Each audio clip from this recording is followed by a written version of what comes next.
You guys ever get the feeling you're being watched? Like you just know somebody's watching you?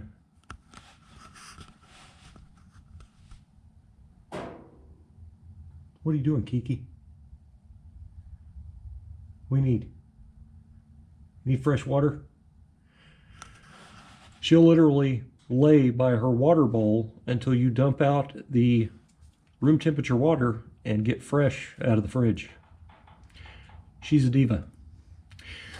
Anyway, guys, what I got going on today is I've got to replace my bolts in my header collectors here. The ones I had were too short, so I put in some longer ones there.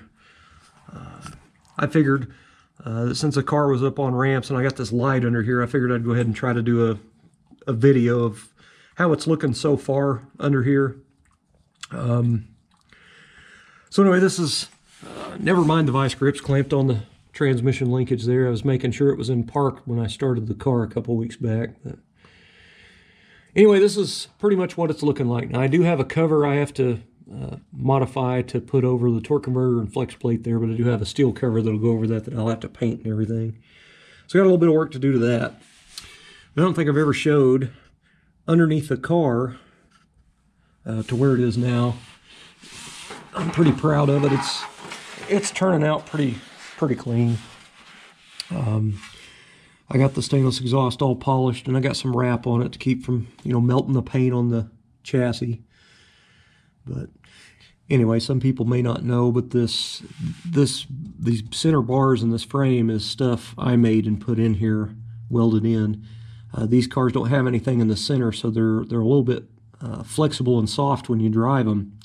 So when you put a center in like this, it stiffens them up quite a bit, makes them a little bit more sportier to drive, in my opinion, when you have, like wide wheels and lowered like I usually do. But anyway, I call them X centers. I don't really know what it would be called, frame stiffener maybe, I don't know. But this is just tubing that I bought at one of my steel suppliers I go to. They have tables and racks outside, and they call it cutoffs. So they have, just sections of pipe out there, and they sell it at scrap price. So I usually go buy tons of stuff, but anyway, this is 2x4 tubing that's the same wall thickness as the chassis, but it is everything kind of built and put together. Even the transmission cross member I built myself and put together out of square tubing, angle iron, and it just turned out pretty good. A little bit of body work and painting will go a long way. But anyway, these chassis centers are really cool. That's why, when you buy an aftermarket chassis, they have those centers in them.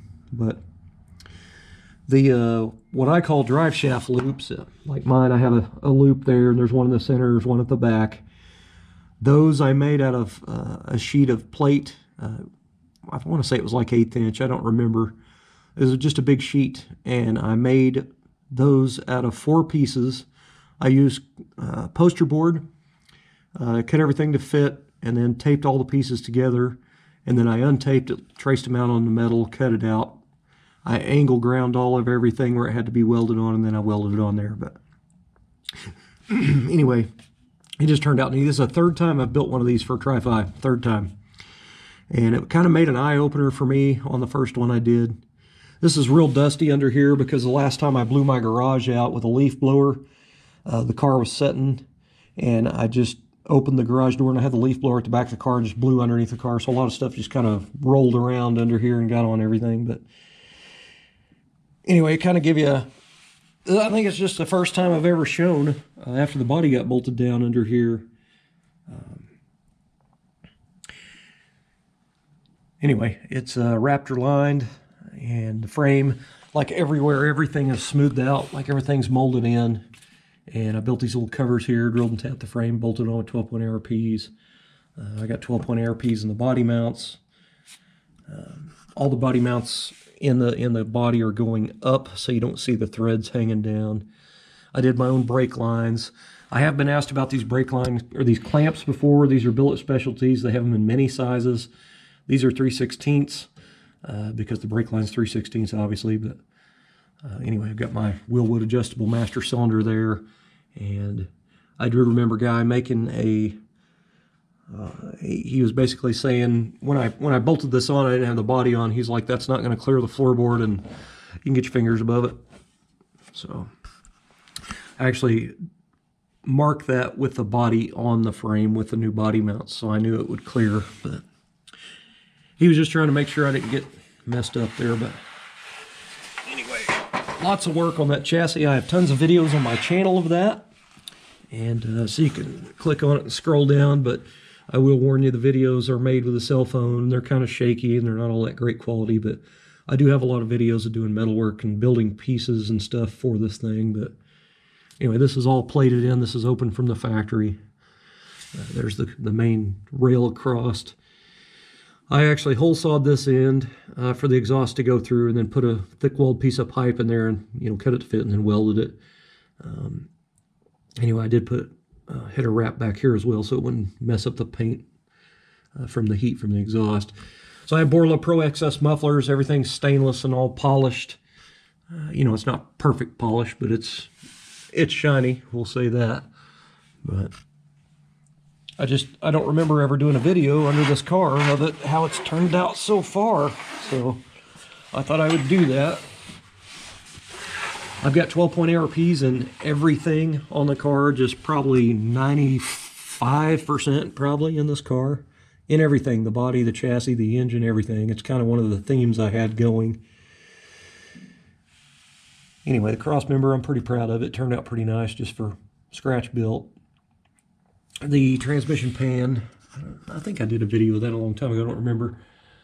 That's a crest that I had laser etched or laser engraved. I don't remember what it was. I had it done at a trophy shop, but I still have a torque converter cover to modify and put on there. I've got to do some metal work to it and then get it painted. I definitely have to get that done before the show, but this is pretty much what it's looking like so far under here. But it's just really clean. Pretty proud of it. But man, I put some clear plastic down this morning to cover the carpet. This is stuff you get at Lowe's, and it's basically for contractors to protect carpet if they're working on the inside of somebody's house. It's sticky, and you can get a big roll of it for next to nothing. It's not super sticky either, which is kind of cool. But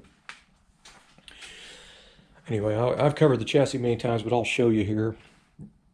So these frames from the factory have many holes, and when you don't have a lot of money, it's not like you can call up, a famous chassis builder and have a custom chassis delivered to your house.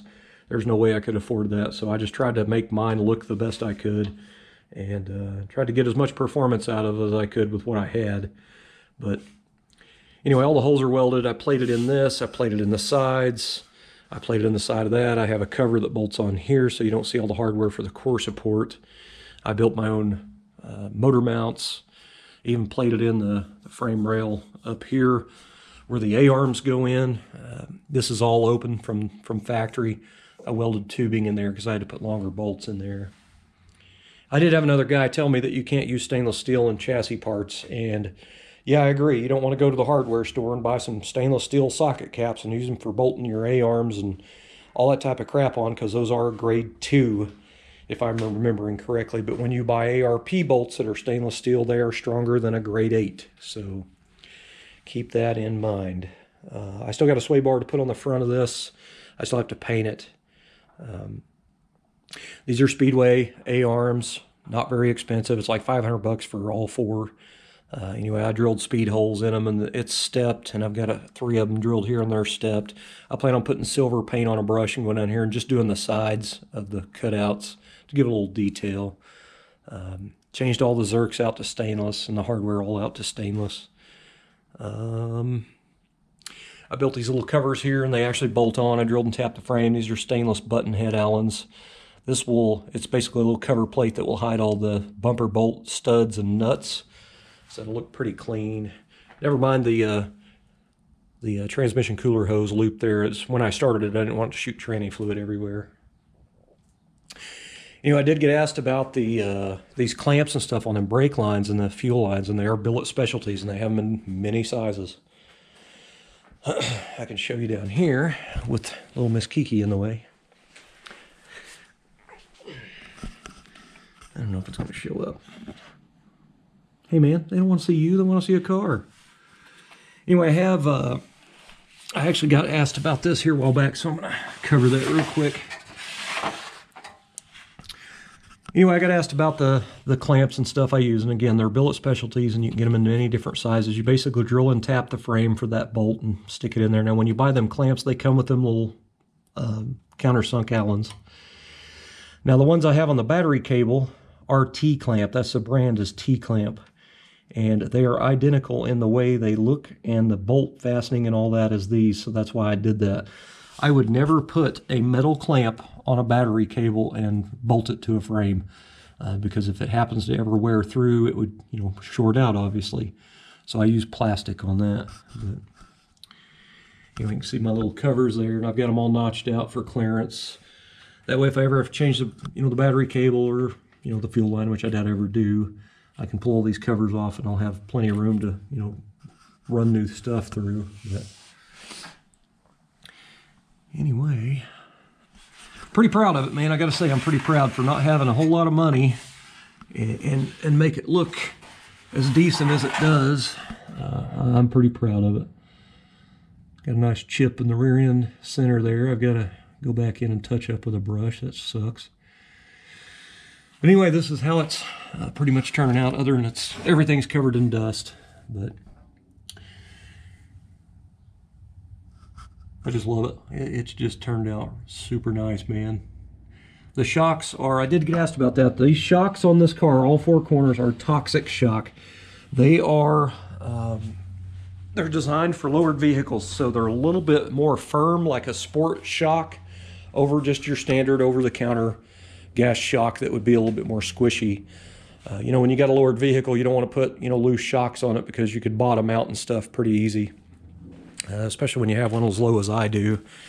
This car is lowered 5 inches just in the rear, and this is the second time that I've done it this way. My very first hardtop, I had it the same way.